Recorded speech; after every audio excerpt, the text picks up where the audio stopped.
anarchy in the streets right now. Has been injured, there's rioting, you've started throwing rocks at police. There's an unjust law, is no law at all. Historic St. John's Church set under fire. God. Is this a war going on here? We're really talking about our future.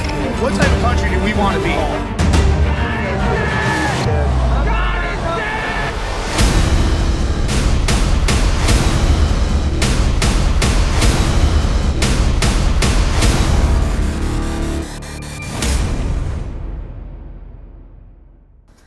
Hello, welcome to Holding the Line, America's fight for religious freedom. Ryan Smith is like many football coaches I've met. They love their job, they love the game, and they love the kids they coach. Ryan's no exception. And he will live or die for them. When the opportunity came up to be the head coach at Newton High School in Mississippi, he took it, knowing he would have a wider influence on more players. Here's how he got into coaching. I started coaching as soon as I got through playing. I got through playing in 2004 in Texas and picked up a job from a man I had coached or played under, offered me a position in Texas. I coached out there for 2 years in the high school ranks, and then I moved back to Mississippi, and I've made 4 stops as an offensive coordinator. Obviously, this 4th stop is here at Newton, as this was my first head coaching job. I got here in February of 2016. So we've been here 1 calendar year. I just kind of fell into it. I felt like it was a God thing. I didn't really know what I wanted to do. I just, when I got through playing, I was 500 miles from home. Mom said it's time to get a job. And, at that point, I still had dreams of being an NFL football player until I realized I was 5'10" and not real fast. So, fortunately, I just fell into coaching. But I knew very quickly after probably the first 2 days on the job, I was like, this is what God's called me to do for the rest of my life. And it's really unique because I have no sports background in my family. None of my family members played sports. My dad didn't. My brothers didn't. So God gave me just enough talent to allow me to play it to a level, and it's just amazing how it's kind of worked out. Can you tell Ryan loves being a coach? He gets to bridge the gap and help kids across to the next level. But there's another aspect of being a coach in a public high school, and that's being a government employee, which comes with some restraints. I just thought I was trying to help kids get better in 3 phases: mentally, physically, and morally. And that's kind of what it was to me. But after my recent incident, I started to really realize that there's a lot more to it. But at the very core of our government, in God we trust, and all those principles that those forefathers laid out foundationally are all biblical-based principles. So for me to be a government employee is to be a direct representation of what our country was foundationally. It's really hard. Because there's a point where our job is to influence, to separate those two, Christianity or who I am as a believer versus who I am as a government employee. That's a tough deal, because who I am is who I am. And whether it's whatever location it is, eventually who you are is going to come out. So as you're looking into this, as you get into it, if I interact with people on a daily basis, eventually who I am in Christ is going to come out, because I can't approach problems without presenting Christ as a solution. I can't fix, things that you may be facing in your family without presenting Christ as a solution. And I can't teach character, morals, integrity, trust, honesty, faithfulness, all those things without presenting Christ. So it's very difficult. None of my players have been forced to believe that Jesus Christ is Lord. No, I've never pushed that issue. That's not even something we stand on. We stand on, hey, when you're in this program, you're going to act a certain way. You're going to be honest, and you're going to be on time, and you're going to have some character, and you're going to restrain from certain language or words you may speak. But nothing has ever binded them or forced them and almost tunneled them into a relationship with Christ. That's just, they know where I stand, but I've never forced that on anyone. Now, I've never used that influence to persuade anyone into Christianity. I've used that influence to persuade young men to have character and have morals and integrity and do all those things. Now, in the process of presenting that, those all closely align with the teachings of Christ. I can't help that. That's just the right thing to do. Ryan loves his players. He loves Jesus. And he can't help to display that love for Jesus to his players. It's who he is. Groups like the Freedom from Religion Foundation don't like that one bit. And that's why they came after him and his job when he baptized a player. Here's how it unfolded. I baptize you in the name of the Father, the Son, and the Holy Spirit. Oh, yeah, Jesus. When I met him, he was kind of headed in a direction. Extremely talented football player, but maybe just not really sure of his path. So after we met for a while, what we started to do was, and we started to instill our character-based program, and we have a character word of the week and all those things. He approached me about salvation.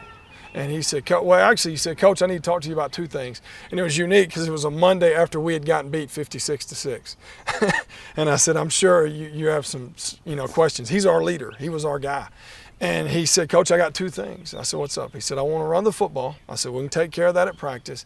He said, man, I think it's time for me to get my life right with Christ. And I said, we'll take care of that after practice in an appropriate setting.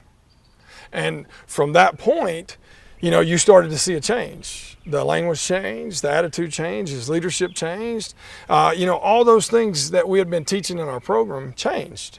So it rocked on for about 2 to 3 weeks. And all of a sudden he said, he approached me and said, Coach, I think I want to get baptized. And I said, man, that's great. What pastor do you want me to call, and what church do you want to do it in? And he said, well, Coach, honestly, I want to do it with my family, because that's a big thing we push is our family principle, which is my team. I want my teammates. And Coach, can you do it? And I said, I'll figure out a way. Spoke with, people in charge. And the one thing that our administration made very clear was that it needed to be done off-campus volunteering after school.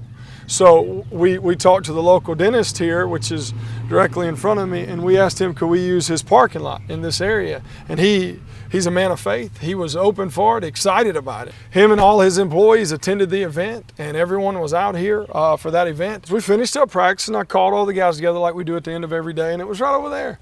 A lot of them still had the pads on, and I said, hey guys, we've got a little voluntary team meeting across the street over here, kind of a special event for the young man mentioned that went through this incident.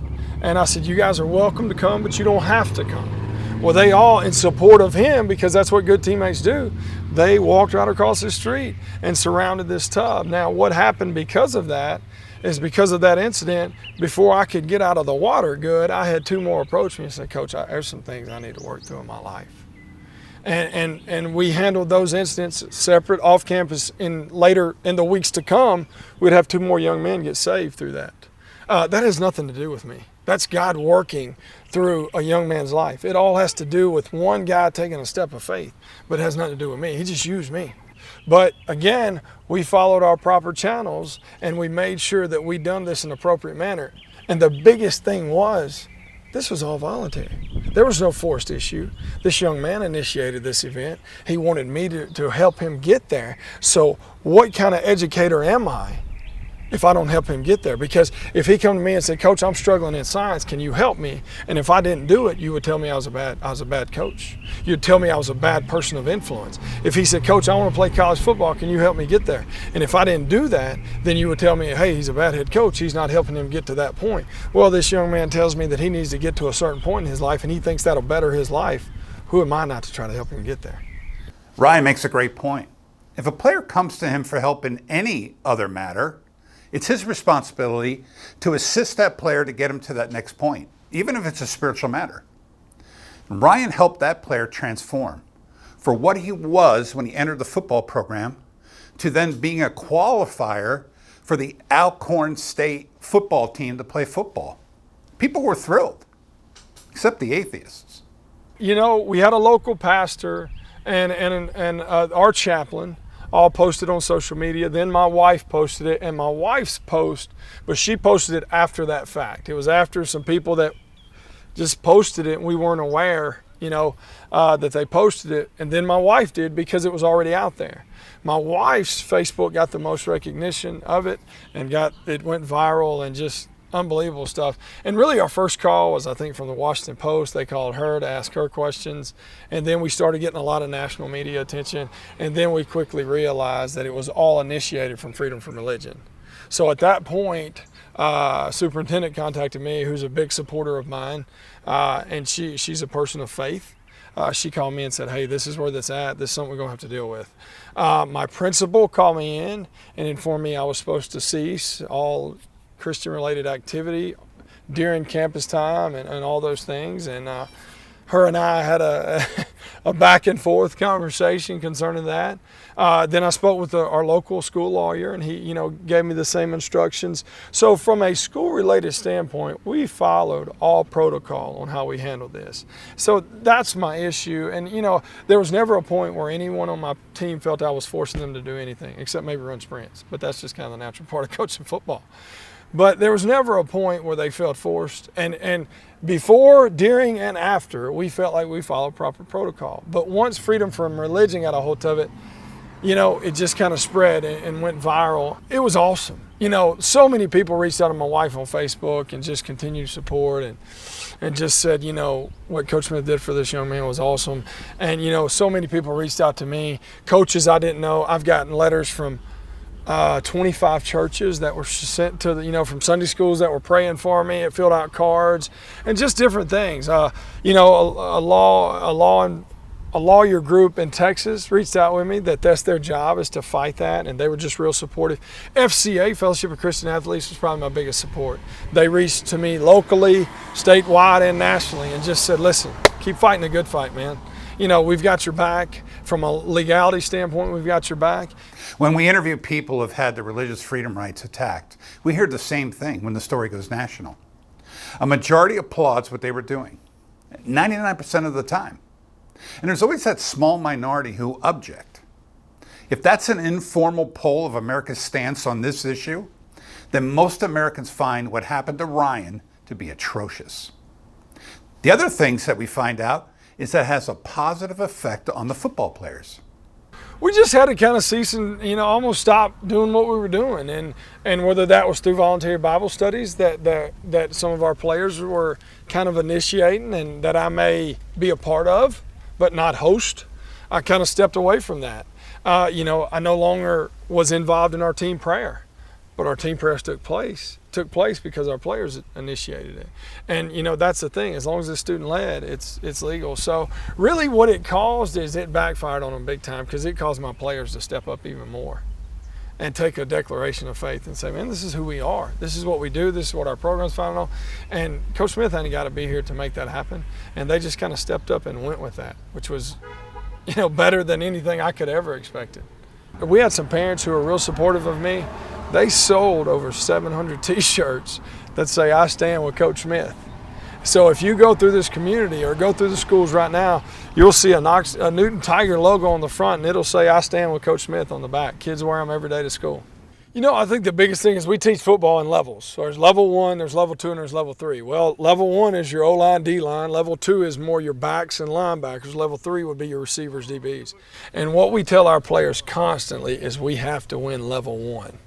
And I think that parallels to life. Level 1 is that initial phase, that initial point of attack, that initial point where something's trying to win you over. And if we win level 1 and we maintain level 1, then we're going to win. So you get to that point, and it just takes a point. And there comes a point where it might not even make sense. He might be 40 pounds bigger than you. There might be a double team taking you over. But will you man up and win level 1? And I think that's what God's asking us to do a lot of time, is just man up and win level 1. I'm an offensive guy, so I have a firm belief that if we score more points than them, we're going to win. So, sometimes your best defense is your offense. So let's be a more attack-minded. We're not trying to force anything on anybody, but why are we retreating? The victory is ours. Scripture clearly says that at the end of this thing, victory is ours. So why are we retreating? Why are we just trying to hold on? So from a defensive standpoint, let's be more aggressive. Let's put pressure on people. Are we going to force our beliefs on nobody? No, but are we going to back down when an attack comes? No. So sometimes the best defense is just go score.